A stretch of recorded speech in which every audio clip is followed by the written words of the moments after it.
Hello guys, मैं हूं आर्यन। आज के इस वीडियो में हम आपको एचडीएफसी बैंक के एफडी यानी फिक्स डिपॉजिट के बारे में कंप्लीट जानकारी देंगे। जैसे कि आप जानते होंगे कि एचडीएफसी बैंक इंडिया का नंबर 1 प्राइवेट सेक्टर बैंक है, तो सिक्योरिटी के मामले में काफी सिक्योर बैंक है। तो आज के इस वीडियो में हम आपको एचडीएफसी बैंक के एफडी प्लान के बारे में जानकारी देंगे। जैसे कि अगर आप इस बैंक में अगर एफडी करते हैं तो न्यू इंटरेस्ट रेट के अनुसार आपके एफडी के ऊपर कितना इंटरेस्ट रेट आपको दिया जाएगा, एफडी का बेसिक फीचर्स और एडवांटेजेस क्या रहेगा, सीनियर सिटीजन के लिए एडिशनल का बेनिफिट दिया जाएगा, इस बैंक में एफडी करने के लिए आपके पास कौन सा डॉक्यूमेंट रहना जरूरी है, और साथ में एक एग्जांपल के तौर पे भी बताएंगे कि अगर आप एचडीएफसी बैंक में अगर 1 लाख की एफडी अगर डिफरेंट टाइम के लिए करते हैं, जैसे कि अगर आप 1 लाख की एफडी अगर 1 साल या फिर अगर आप 5 साल या फिर अगर आप 10 साल के लिए करते हैं, तब तीनों अलग सिचुएशन में जनरल सिटीजन या फिर सीनियर सिटीजन के लिए कितना मैच्योरिटी अमाउंट आपको दिया जाएगा। तो ये सभी बातें आपको डिटेल्स में बताएंगे, लेकिन इससे पहले अगर आप इस चैनल पर पहली बार आए तो काइंडली चैनल को सब्सक्राइब करें और वीडियो को बिना स्किप किए एंड तक जरूर देखें।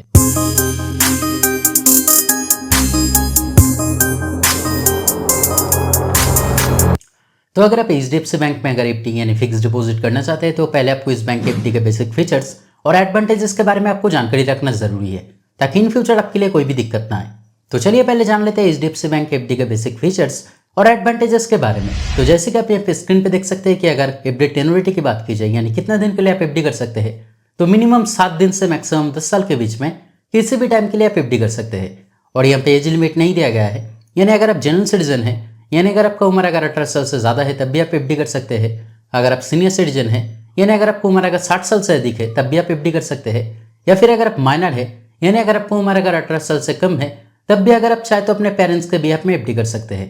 अगर मिनिमम एफडी अमाउंट की बात की जाए तब मिनिमम केवल 5,000 से आप एफडी कर सकते हैं और मैक्सिमम लिमिट नहीं दिया गया है, यानी मैक्सिमम जितना भी अमाउंट आप चाहे आप एफडी कर सकते हैं। नॉमिनेशन फैसिलिटी भी दिया गया है, यानी अगर आप चाहे तो आपके एफडी के लिए आप किसी को नॉमिनी भी रख सकते हैं। प्रीमैच्योर विड्रॉल की भी सुविधा दिया गया है, यानी एफडी करने के बाद अचानक अगर आपके पैसे की जरूरत होता है तो अगर आप चाहे तो आपके एफडी का अमाउंट मैच्योर होने से पहले ही आप बैंक से उठा पाओगे। लेकिन आपको यहाँ पे जानकारी रखना है कि अगर आप प्रीमैच्योर विड्रॉल करते हैं तब मैक्सिमम 1% तक पेनल्टी चार्जेस लगेगा। अगर इंटरेस्ट पे आउट की बात की जाए यानी आपके एफडी के ऊपर जितना भी इंटरेस्ट बनेगा, अगर आप चाहे तो वो इंटरेस्ट मंथली बेसिस पे ले सकते हैं, यानी हर महीने में ले सकते हैं, क्वार्टरली बेसिस पे यानी 3 महीना अंतर ले सकते हैं, हाफ ईयरली बेसिस पे यानी 6 महीना अंतर साल में 2 बार ले सकते हैं, या फिर अगर आप चाहे तो एफडी के ऊपर जो इंटरेस्ट बनेगा वो एफडी मैच्योर होने के बाद भी ले सकते हैं। अगर टीडीएस चार्जेस की बात की जाए तो अगर आप जनरल सिटीजन है यानी अगर आपको उम्र अगर 18 साल से ज़्यादा है और 60 साल से कम है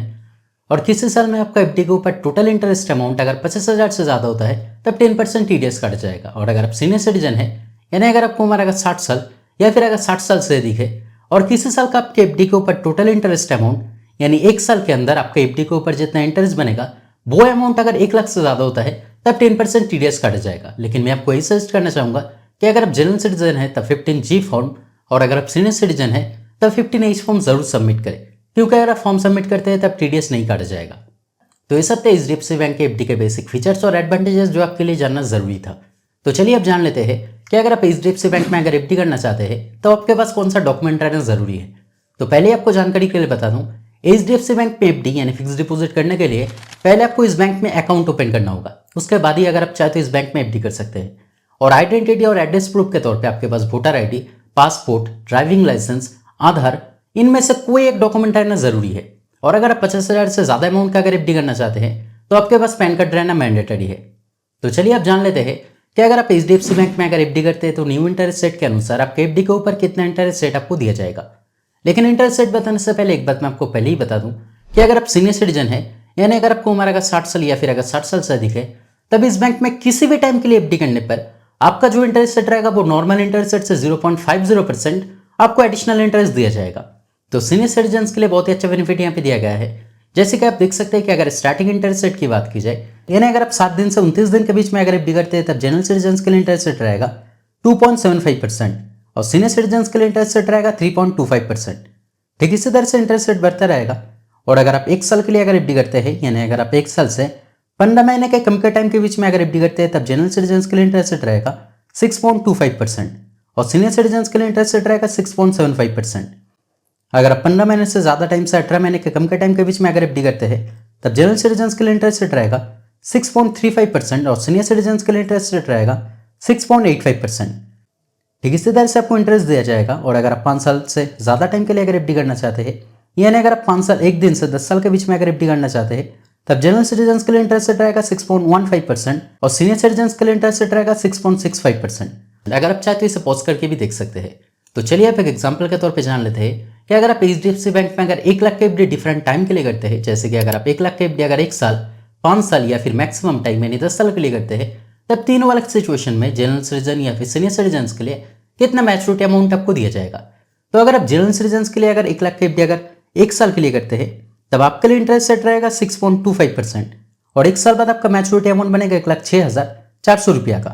अगर आप सीनियर सिटीजन के लिए 1 लाख के एफडी 1 साल के लिए करते हैं तब आपके लिए इंटरेस्ट रेट रहेगा 6.75% और 1 साल बाद आपका मैच्योरिटी अमाउंट बनेगा 1,06,920 रुपया का। अगर आप 1 लाख के एफडी अगर जनरल सिटीजन के लिए 5 साल के लिए करते हैं तब आपके लिए इंटरेस्ट रेट रहेगा 6.40% और 5 साल बाद आपका मैच्योरिटी अमाउंट बनेगा 1,37,360 रुपया का। अगर आप सीनियर सिटीजन के लिए 1 लाख के एफडी 5 साल के लिए करते हैं तब आपके लिए इंटरेस्ट रेट रहेगा 6.90% और 5 साल बाद आपको मैच्योरिटी अमाउंट दिया जाएगा 1,40,780 रुपया का। और अगर आप 1 लाख के एफडी अगर जनरल सिटीजन के लिए मैक्सिमम टाइम यानी 10 साल के लिए करते हैं तब आपके लिए इंटरेस्ट रेट रहेगा 6.15% और 10 साल बाद आपका मैच्योरिटी अमाउंट बनेगा 1,84,100 रुपया का। और अगर आप सीनियर सिटीजन के लिए 1 लाख के एफडी अगर 10 साल के लिए करते हैं तब आपके लिए इंटरेस्ट रेट रहेगा 6.65% और 10 साल बाद आपका मैच्योरिटी अमाउंट बनेगा 1,93,390 रुपया का। तो अगर ओवरऑल देखा जाए तो जैसे कि हमने आपको पहले ही बताया है कि HDFC बैंक इंडिया का नंबर 1 प्राइवेट सेक्टर बैंक है और सिक्योरिटी के मामले में काफ़ी सिक्योर बैंक है। तो अगर आप अपने एफडी के ऊपर अगर इतने इंटरेस्ट रेट पाने पर अगर संतुष्ट होंगे तो HDFC बैंक आपके लिए एक सही ऑप्शन हो सकता है। तो दोस्तों आज के वीडियो में इतना ही, उम्मीद करते हैं वीडियो आपके लिए हेल्पफुल रहा। अगर फिर भी कोई डाउट रहे तो कमेंट करके ज़रूर बताएं और अगर आप जानना चाहते हैं कि कितने अमाउंट का एफडी करने पर, कितना दिन के लिए एफडी करने पर कितना मैच्योरिटी अमाउंट मिलेगा, तो सिंपली आप कमेंट में बता सकते हैं कि कितना दिन के लिए आप एफडी करना चाहते हैं और कितना अमाउंट का आप एफडी करना चाहते हैं। मैं आपको रिप्लाई में बताऊंगा कि कितना मैच्योरिटी अमाउंट आपको मिल सकता है। तो इस तरह के वीडियो देखने के लिए काइंडली चैनल को सब्सक्राइब करें और वीडियो अगर पसंद आए तो लाइक और शेयर करें। Thank you.